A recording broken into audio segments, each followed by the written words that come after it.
All right, I'm out on this balmy 15-degree day to unbox a handgun that I believe could quite possibly be one of the best personal defense handguns out there nowadays. Taurus 856, and what I got is the 3-inch model. 3-inch barrel. You know, you think of a 3-inch, think of, you know, not necessarily a snub nose, but you know, it's kind of a small gun there. But what this is, it's chambered in 38 special. What makes this different than a lot of other guns is, you know, it's a 6-shot. And a 6-shot that fits in a cylinder, it's relatively the same size as most 5-shot cylinders. So this thing weighs 23.52 ounces. And it's not particularly light, it's not particularly heavy. Now I brought out my Taurus 605 here to kind of compare it to. And what's interesting is it came from the factory with these grips. These are exactly the same grips I have on my 605. I decided those were pretty good Hogue grips, and it comes with that. And also it comes with the original grips in the box. And these are the original to this gun because it's how it's shipped, but the original small frame Taurus grips, they come in this really small rubber grip here, which I do not find comfortable at all. I took it off my 605 a couple years ago. And it comes with a lock. It comes with actually a front sight replacement. This is basically a black ramp sight. And that goes onto the sight here. This is a night sight. This is interesting. It glows orange in the day, but at night it emits a tiny green dot. Just your basic glow in the dark sighting system here. So this weighs, like I said, 23.5 ounces. The 605 weighs about 22 ounces. They say 24 on Taurus's site. That's not quite correct. Interesting thing about these guns, the Taurus 605 here, pretty much all of them like this, they have the Taurus lock system. They have this key lock here on the back. This gun's unloaded, by the way. It locks it up. Your 856s, all of them, and also your 3-inch 605s do not have that lock system. There is absolutely nothing on this firearm. There's no locks of any kind. And I know a lot of people hate locks, and I think that's why Taurus started taking them off, because, you know, the Smith & Wesson locks are pretty ugly, and it's got nothing. So why I think this is possibly the best, one of the best personal defense handguns, a 6-shot 38 special. There's a lot there. When you're talking a small gun like this, or you're talking like a 357 Magnum, even in a gun that's, you know, around 23 ounces, it's brutal for most people. And when you take a hot 38 Special Plus B, if you wanted that power, what you're going to get out of a 3-inch barrel is going to be pretty similar to a 357 mag out of a 2-inch barrel, but with less felt recoil. Now with a 3-inch barrel, it's kind of interesting. A lot of people say there's more sight radius. There really isn't when it comes to lining up those sights, but what there is a difference is when you have a 2-inch barrel versus a 3-inch barrel, when you're kind of moving that gun fast, it's kind of hard to see your front sight, as where in a 3-inch you actually, you know, it's more like a finger effect. Or if you're trying to point like something like this with your knuckle, it's hard to point at something, but you got that extra inch there. Especially in a fast situation where you need to fire quickly, that could be very, very beneficial. And before I get to shooting on this, I'm going to ask you guys a question. Do you think a 3-inch revolver is a snub nose? Personally, I think that this is not, because it's proportionate to the gun. Now, if you had like an X-frame Smith & Wesson Magnum, you know, a 460 500, and you have a 3-inch barrel, it would be a snub nose in comparison to the rest. But personally, I don't think that's a snub nose. Another thing, why did I get this? I want to do some compact gun comparisons. I got my Ruger Security 9, 4-inch barrel. A 4-inch barrel, 9mm, compares really well to a 3-inch barrel 38 Special, because your overall size of those guns are nearly identical. And the weight is nearly identical as well. So I'm going to do some first shots with this, and we'll see how it does. The only ammo I could get was some Blazer 158 grain lead round nose, copper cased, which are typically known to be non-reloadable. So I'm going to fire some first shots from 7 yards and see how it does. All right, 7 yards from my target up there. 6 shots at 38 Special lead round nose. We'll see how this feels for me.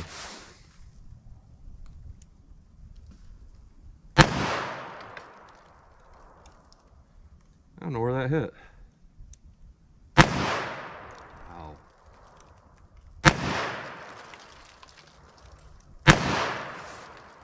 Wow. Let me aim about a foot low.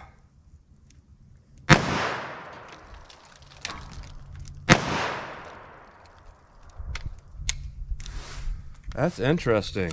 Those sights are not at all where I'm aiming.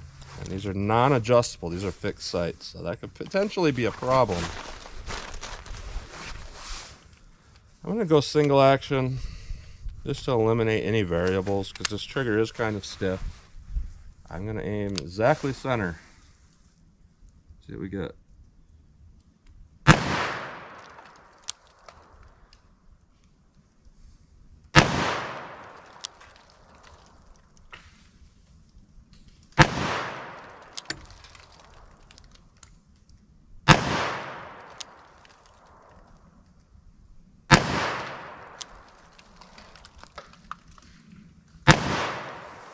That is quite interesting. I don't know how it's hitting about 6 inches high and over to the right.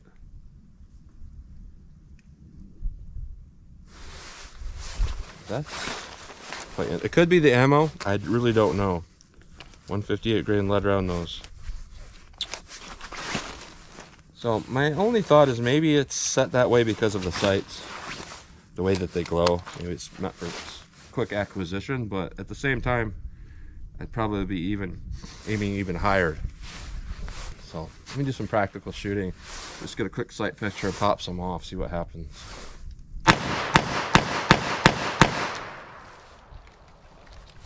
Yeah, just a little bit better doing that, so maybe that's kind of how it's designed. And when I try to get a really good sight picture and hold it, it's just kind of all over the place. How about I group it with my 605 there and see if it's just this gun or if it's the ammo, because if it's the ammo, we should have some weird problems with that gun too. All right, Taurus 605 2-inch barrel. Aim center mass.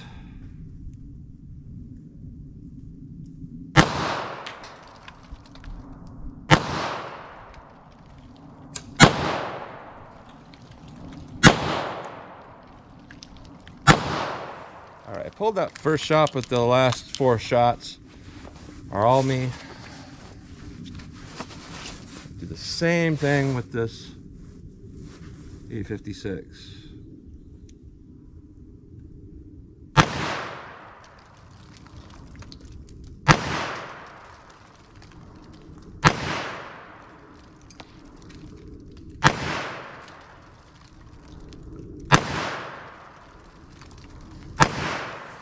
Interesting. So for me, it's hitting a little bit high. So I'm going to do my shots on steel from 25 yards and see what I can get for practical accuracy of this thing. All right, 25 yards from the target. I'm going to do my Taurus 605 2-inch barrel first.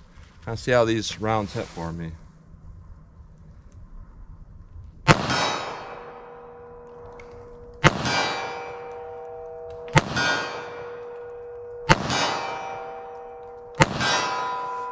All right. Not too bad. I'm gonna do the exact same thing with the 856. Aim center mass, exactly where I was aiming with the 605.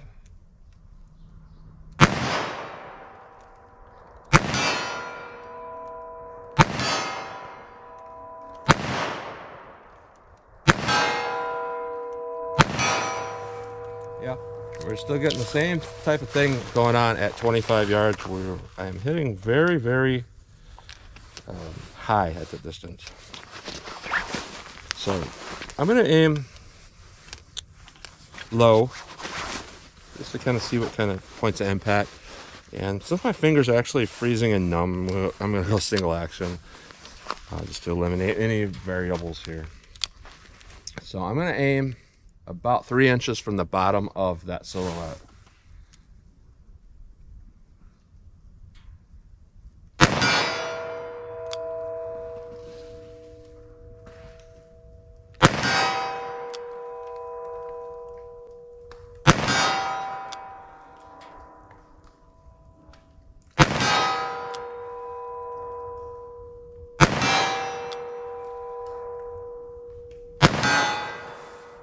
That's definitely interesting. It's weird because some of them are hitting okay. Some of them are kind of so high I can't see where they're hitting. Could just because this gun is new, I really don't know, but it does seem to be quite a bit off from what I'm used to here. So got 4 more in the gun. I'm just gonna fire them off. Just try to get a sight picture with the sight and then pop it off. Basically what I think I'm gonna have to do is aim below the actual silhouette with that orange dot and see what happens.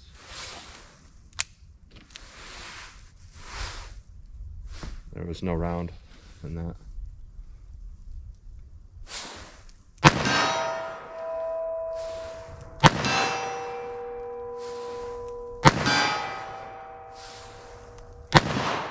All right, so I aimed about a foot below the very bottom of that silhouette.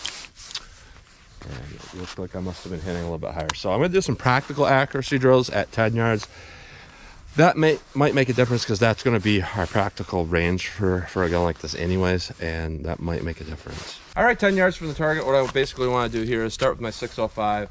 I just wanna pull the gun up and just start firing after I get what I consider an okay sight picture.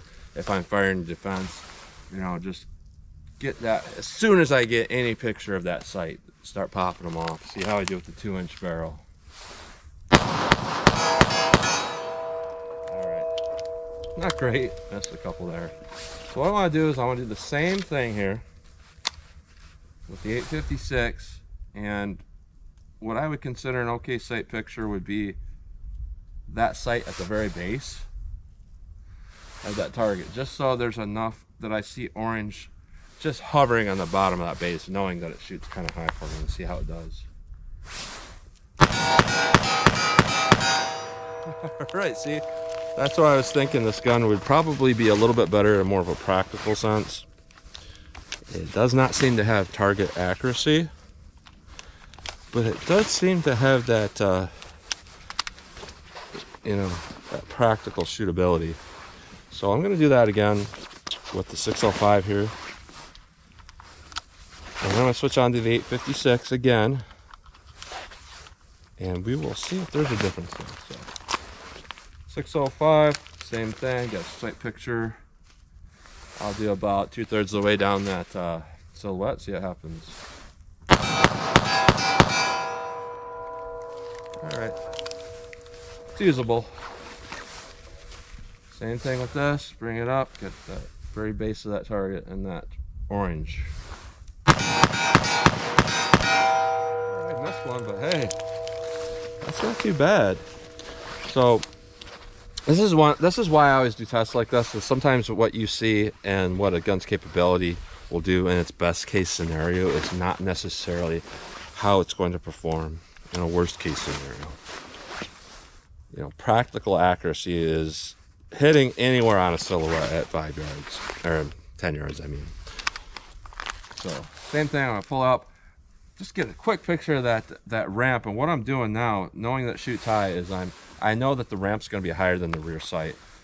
So knowing that, I'm always gonna keep that sight, you know, basically aimed at, you know, this area, you know, where a man would never want to be shot, but if my theory is right, it's just always going to hit center mass. So keep doing. I'm going to pull it up, do some shots. All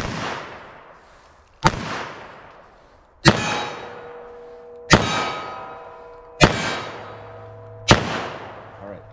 So when I was making those hits, my sights to me were about a foot below the target entirely. And I was seeing some of those shots actually go over the target. Because you really can't use that rear sight when you're trying to follow a red ramp real quickly. So that's what I'm trying to figure out for my own personal defense, how will this work for me. So at this point, I'm going to do about, knowing that ramp is higher than the rear sights, I'm going to hold. Once I see that sight, I'm going to be about a good foot below there. So a good foot below, like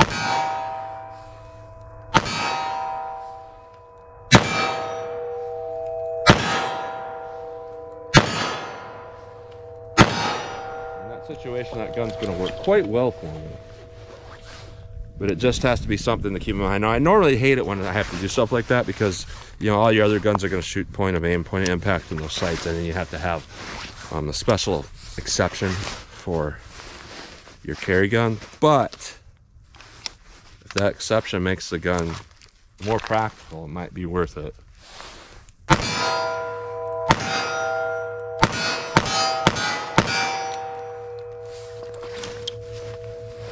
So that weird exception is working for me. I don't want to stop it, because that quick target acquisition on a gun that can be a pocket gun, that's a pretty good deal there.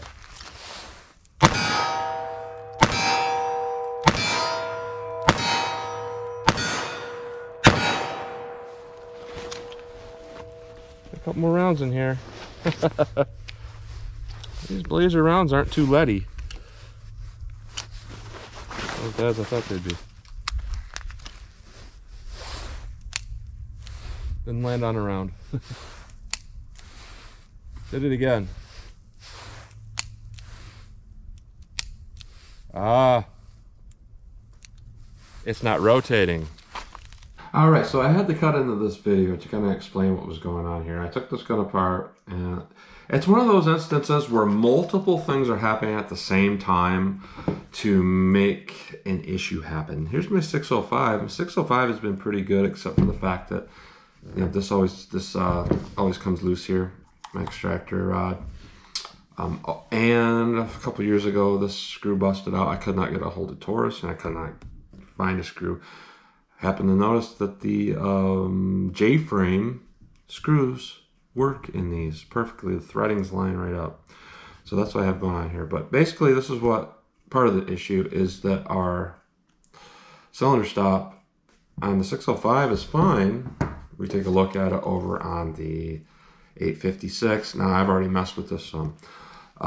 It was about that low at all times. And now I got it up a little bit higher because basically the spring that was in here, it's like it's too short.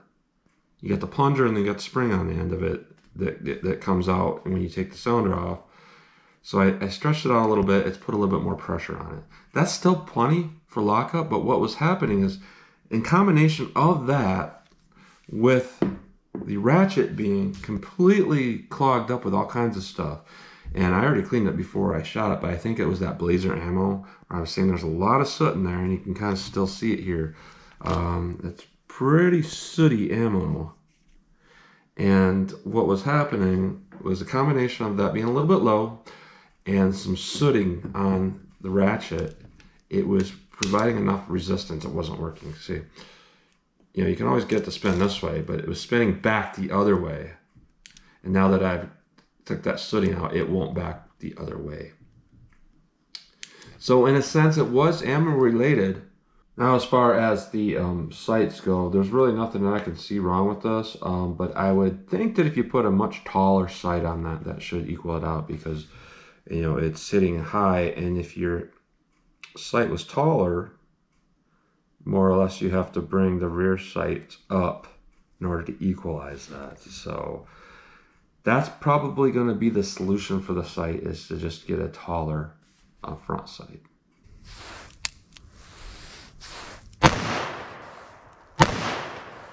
Threw me off there. I don't know why it's doing that, but, you know, this is going to be an honest unboxing of first shots. Now, my thought is here. I said it's not very leady, as I don't see a whole lot of lead residue, but what I do see is around the back of the frame here, it is very blacked up. So basically what I think is going on here with that is it's blacked up from that ammo being, you know, the powder being dirty, and it's aluminum cased. So it's providing just enough friction that's preventing normal rotation. Yeah. And another thing that I'm seeing here is it's kind of wanting to, the lockup here does not go very high up into these latches. So when you just barely put that much pressure on the trigger, it spins freely. That's not quite ideal. So maybe it's something I I should have looked at. I mean, it's cool when I do that, but that's not good. Revolver should not do that. So I'll clean it up and see if that fixes it, because there could just be some grit and stuff in there, but more than likely the spring here is a little bit too loose to hold that up. But you know, I only paid about $4.15 for this, so that's what you sometimes get for what you pay. So unboxing and first shots with this. There's some serious issues here. Not point of aim, and not locking up right, and free spinning. In theory, a 3-inch 38, like I was saying, is the perfect gun in a sense, but I'll take a look at this one some more. So that's what you get. Unboxing, first shots fired. So as always, comment, share, and like, and thanks for watching.